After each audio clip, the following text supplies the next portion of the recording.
भारत के national level के मेले में मैं आया हूँ। यह जगह गोदिया में है।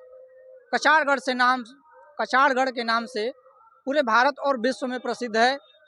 मैं यहाँ पे एक पंडाल के अंदर आया तो यहाँ मुझे दिखा कि बहुत सारे भूमक संघ के लोग बैठे हैं। यहाँ लगभग हजारों भूमक बैठे हैं जो पूरे भारत के कोने कोने से आए हुए हैं। भूमक संघ के जो मेन अध्यक्ष हैं, जो अभी कार्यभार इनको दिया गया है, हम डायरेक्ट इनसे बातचीत करते हैं।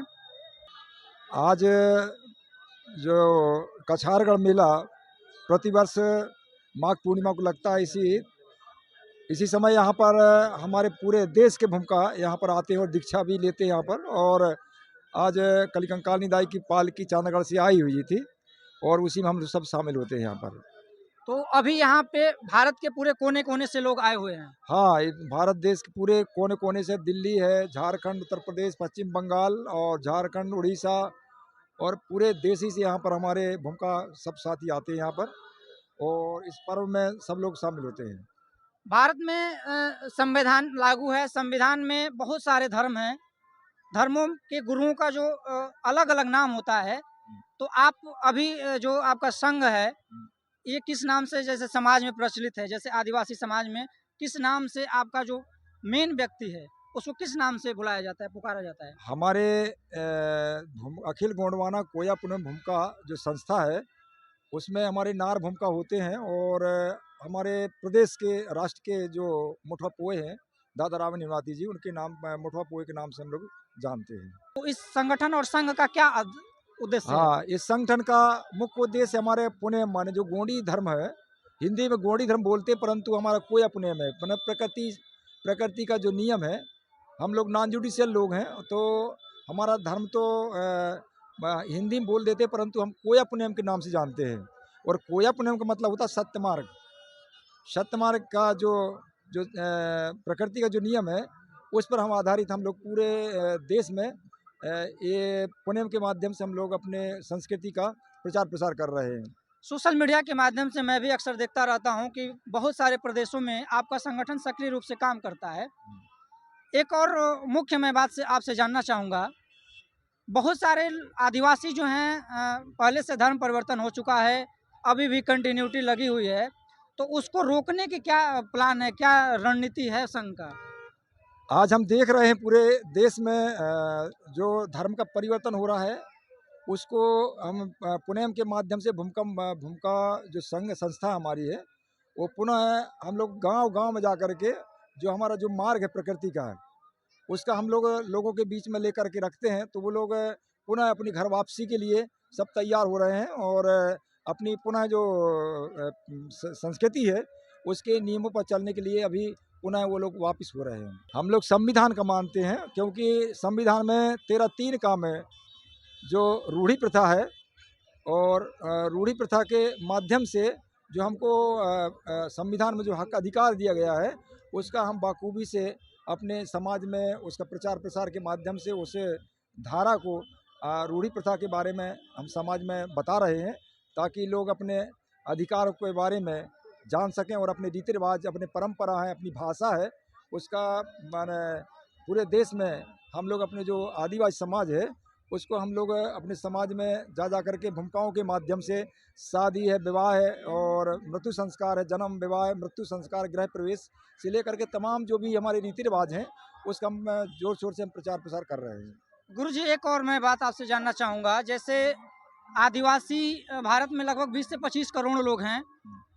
अगर मध्य प्रदेश, छत्तीसगढ़, महाराष्ट्र की बात कर लिया जाए तो जो गोंडी रीति रिवाज जो आप कोया पुनीम बता रहे हैं, इसकी बात करते हैं, लेकिन जो झारखंड साइड के लोग हैं सरना धर्म बात करते हैं।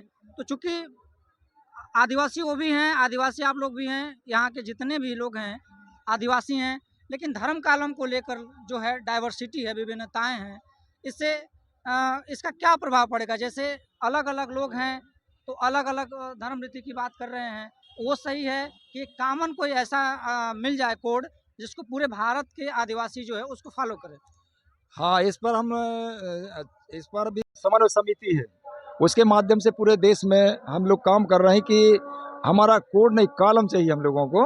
और कॉलम में हम लोग सभी लोग जितने भी आदिवासी लोग देश में हैं, तो जैसे अंग्रेजों के शासन काल में ट्राइबल रिलीजन, इंडिजिनियस और एबोरिजिनस के नाम माध्यम से जो जनगणना होती रही है, तो हम चाहते अभी अंडमान निकोबार द्वीप में सभी लोग, जो जितने भी लोग थे देश के, सब लोगों ने वहाँ निर्णय लिया कि जिस प्रकार हमारे ट्राइबल रिलीजन है उसको आधार मान करके हम लोग सब पूरे आदिवासी, ताकि उसे ट्राइबल रिलीजन अबलिक गोंडी, अबलिक सरना, अबलिक आदि ऐसा लिखेंगे तो हम लोग सब एकजुट हो जाएंगे। जैसे आप ट्राइबल लिख देंगे तो कॉमन हो जाएगा, उसमें पूरे लोग आ जाएंगे, और जिसको जो मानना है उसमें आप कैटेगराइज हो जाएगा।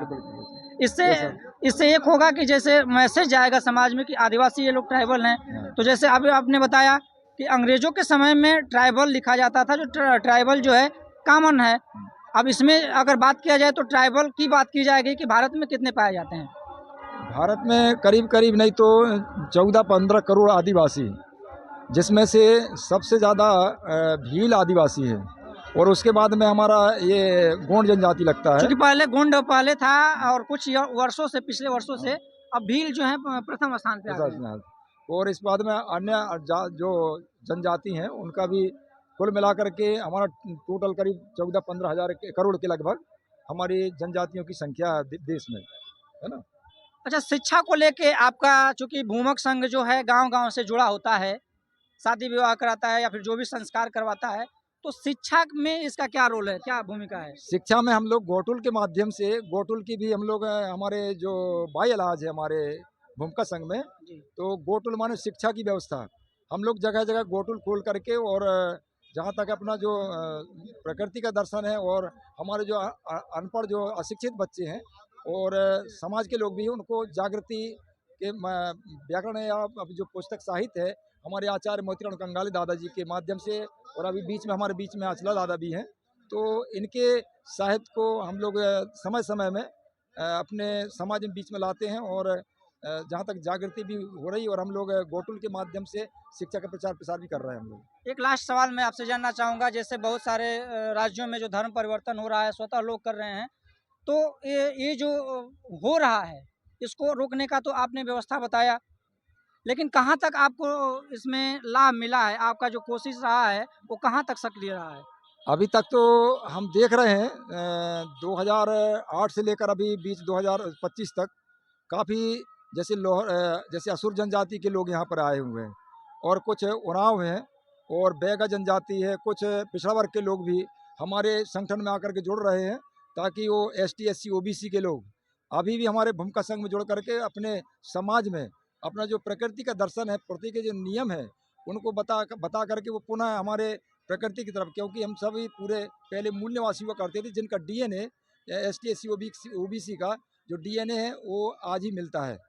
हम किसी प्रकार से कहीं भटक गए हों या धर्म परिवर्तन कर लिए हो, कन्वर्ट हो गए हों, परंतु फिर भी हम लोग, प्रयास हमारा कि पूरे देश में जो ST SC OBC के लोग हैं सब भूमिका संघ में जुड़ करके, और पूरे देश में हम लोग ये अपने कल्चर है, अपनी संस्कृति है, वो आदिम संस्कृति, उसका हम लोग बखूबी से प्रचार प्रसार कर अगर रहे मैं हैं। एक लाइन में आपसे जानना चाहूँ गुरुजी, कि जो आदिवासी दूसरे धर्म को फॉलो कर लिए हैं, उसमें मान रहे हैं उस धर्म को, तो वो कैसे सुधरें? क्या संदेश देना चाहेंगे आप?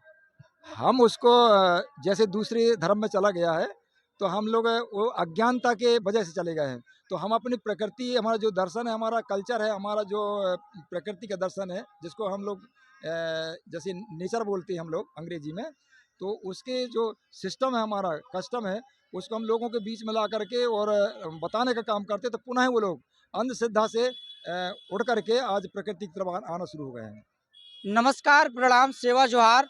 आप देख रहे हैं द आद मीडिया।